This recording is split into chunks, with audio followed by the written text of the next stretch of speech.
All right, so picking up from yesterday, we talked about the genome and what chromosomes were and a little bit about the differences between prokaryotic and eukaryotic DNA structure. And so today we're going to pick up with the cell cycle or the life cycle of a cell, and this is going to be specifically for eukaryotic cells. So the life cycle of a cell or the cell cycle is divided into several parts.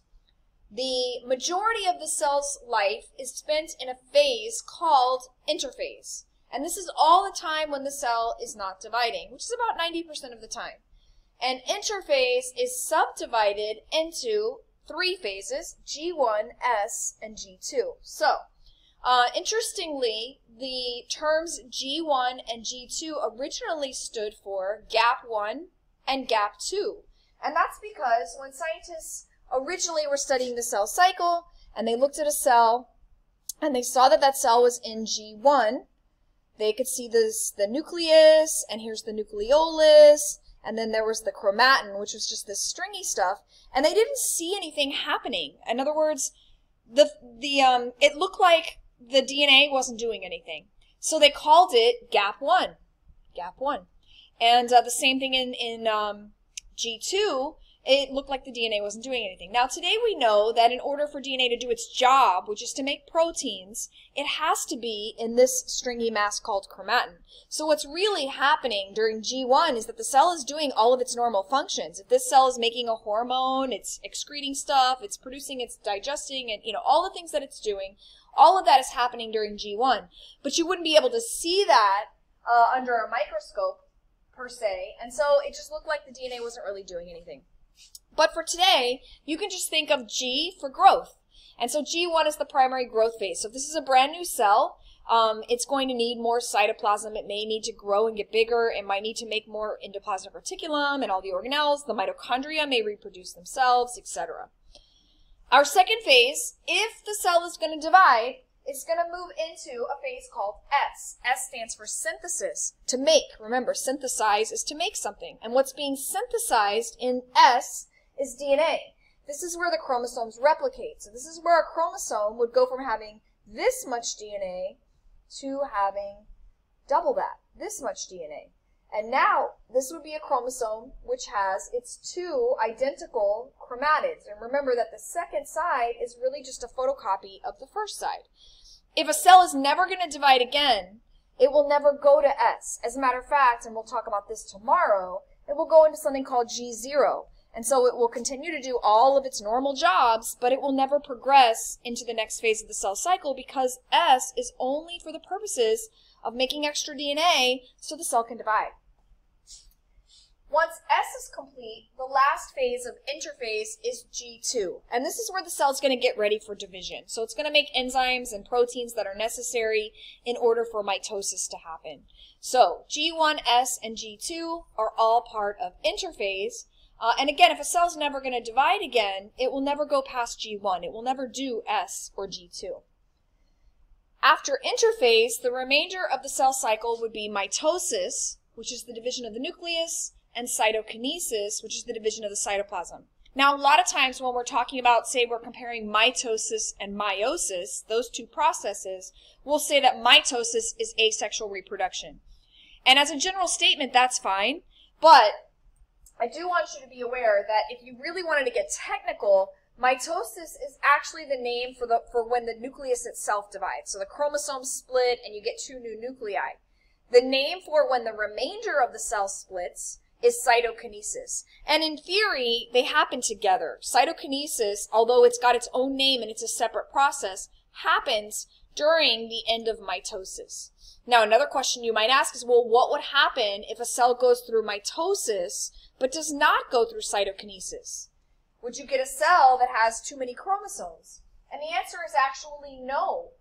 There are cells in your body. The one cell in your body that actually does exactly this would be your skeletal muscle cells. So muscle cells are these really long, skinny fibers, and their main job is contraction, right? To contract your muscles to move your body. And so they're made of lots and lots and lots of protein. And what's the job of the DNA? To make protein. So if you have a really long, skinny cell, one nucleus may not be enough to make all the protein that cell needs. So what happens in muscle cells is that the nucleus can divide, mitosis, but no cytokinesis. So muscle cells, if you look at them under a microscope, will look like long, skinny cells, and they'll actually have multiple nuclei because they have undergone mitosis, the nucleus has divided, but not cytokinesis. Each nucleus is normal. It has the normal set of chromosomes in it. There's nothing abnormal about the number of chromosomes in each nucleus, but it is unusual that you would see a cell that has several nuclei. And muscle cells are the only cells I know of, especially in us. They're definitely the only cells in us that the two, mitosis and cytokinesis, don't go together. All right, and here's a little diagram just to kind of show you in an overview. So notice all of this time here is interphase. Most of the cell's life, that's subdivided into G1, S, and G2. If a cell's never going to divide again, it sort of leaves the cell cycle and goes into something called G0. And then when the cell divides, mitosis, which is technically the nucleus division, and then cytokinesis, which is the division of the remainder of the cell. And then that would create two cells, which could then go back into interphase and repeat this cycle all over again. So the next thing we're going to do is we're going to walk through each of the phases of mitosis, just the very general things that happen. So the easiest way to remember this is to remember PMAT, P-M-A-T, PMAT. This is prophase, metaphase, anaphase, and telophase, which are our 4 phases of mitosis. So here's our first one. So prophase, here's what's going to happen. First, the nucleolus is going to disappear. Now, as a matter of fact, I'm going to sketch next to this cell that's being drawn in prophase, I'm going to draw a cell in interphase. So if this cell was in interphase, you would have your nucleolus here. And notice how that's missing in this cell to the right, which is cell membrane is sort of going away. You would have, your DNA would look like this, a stringy mass of chromatin. So you wouldn't actually see the chromosomes. You would only see the stringy mass because the chromosomes would not be condensed or coiled up. They would be sort of loosely coiled around the histones. Also, notice these little things here. These are called centrioles, and the centrioles, they would be present in a cell in interphase, but they would be sort of, usually they're kind of hanging out together. So here's our centrioles, and so they're sort of just hanging out. They're going to move in prophase towards what we call the poles, or the opposite ends of the cell. So the next thing, the centrosome, is the area that organizes the microtubules, and that contains the centrioles. Now, in a plant cell, plants don't have centrioles. So in a plant cell, you would still have these tubules coming out from the sides, and the nucleus disappearing and all that other stuff. But in a plant cell, notice that there's no centrioles here. Just the area. So plant cells don't have centrioles.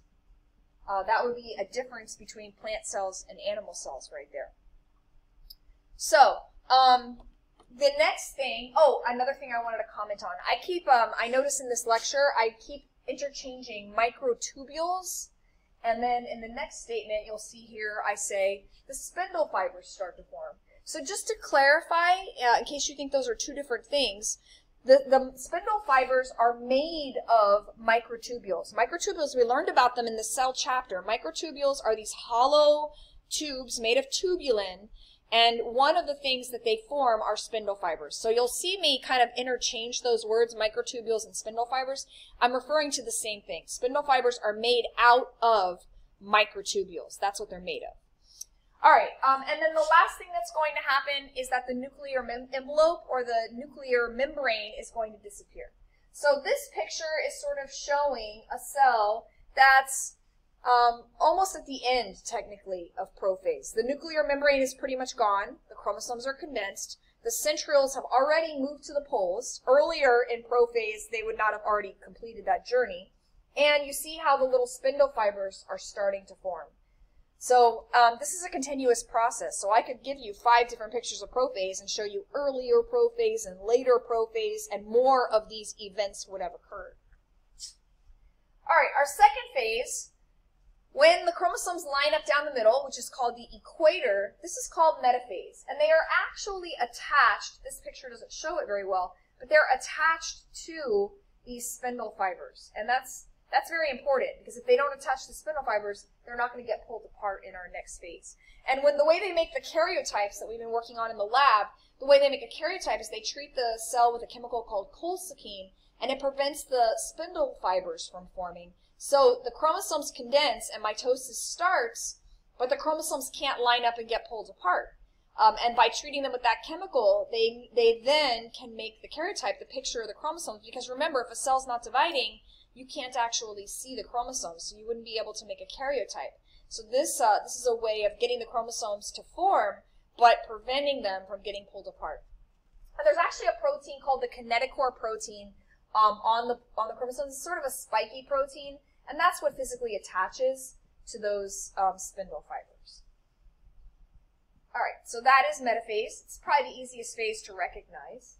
Our next phase is anaphase, and this is where the chromatids actually get pulled apart, and they're going to actually be called chromosomes now. So chromatids do not exist anymore in this phase. These are now chromosomes. And the chromosomes are going to get pulled to opposite poles. So notice what's happening here is that these spindle fibers are shortening. It's actually called depolymerization, or they get depolymerized. To depolymerize means they are polymers, or a chain, and the polymer is getting shorter because it's getting broken down. So imagine me sort of pulling a chain towards me and breaking off a link, breaking off the next link, breaking off the next link, and I keep pulling the chain and taking a link away each time. That's depolymerization. That's what's happening here, is that these spindle fibers are shortening. And while those are shortening, notice that there's these other spindle fibers that still go all the way across, and they're actually lengthening. So as they get longer, it starts to force the cell to stretch, because these are getting longer, so they need more space, and it pushes the two sides of the cell apart. So this is anaphase. And then our last phase is telophase. So telophase, the chromosomes are going to uncoil back into chromatin. You don't really see them uncoiling yet, but here's our two nuclear membranes forming in our new cells. And then the nuclear membranes reform. And then the last thing that's going to happen is called cytokinesis. Remember, that technically is its own thing. It's not part of mitosis, but it happens during mitosis. And I wrote here that it starts in late anaphase, but it mainly occurs during telophase. You know what I mean? It just starts at the end of anaphase, and then it completes during telophase. Now, this picture would be an animal cell, because animal cells, they split by what's called cleavage. The two cells literally pinch apart, and that's because of these two proteins, actin and myosin. And again, this goes back to our cell chapter. Microfilaments were another part of the cytoskeleton, and they had the ability to contract. So they literally contract like a noose and sort of split these cells, like me taking a string and tying it around a balloon and then pulling it really tight until the balloon splits in two. Plant cells are different. Plant cells, they sort of stretch, and they get the build-up of what's called a cell plate, which will eventually become replaced with cellulose and become a cell wall. And so they don't actually pinch apart so much as this new cell wall forms down the middle. And so that's another difference between plant cells and animal cells, is that plant cells do not go through cleavage. They have a cell plate form, whereas animal cells go through this step called cleavage. And I actually have a picture of it on this next slide. So on the left, you see cleavage in an animal cell, and on the right, you can see the cell plate forming, which will eventually become a cell wall in a plant cell. And here, this is some actual pictures in onion root tips. So you can see it's not quite as obvious as the pretty little drawings. So here's prophase, early prophase. Notice that the nucleolus is disappearing. And see all this black, that's your chromosomes. This is, they're calling it pro-metaphase. This would be very late prophase. Notice that the chromosomes are still sort of here, but you can now really see them. Here, this is metaphase. I could actually draw a line here, and you can see that all the chromosomes line up, but they look like little spidery things sticking off. This is early anaphase. Notice how there's a gap forming here, as these are going to move to opposite sides. And you can't see the spindle fibers, by the way. Notice how you cannot see those. And then here's telophase because the cell plate is forming across the middle. And you're not going to have to identify these. In the lab we are, but on a test from actual pictures. But you should be familiar with stage to stage as far as from a drawing where it would be more obvious.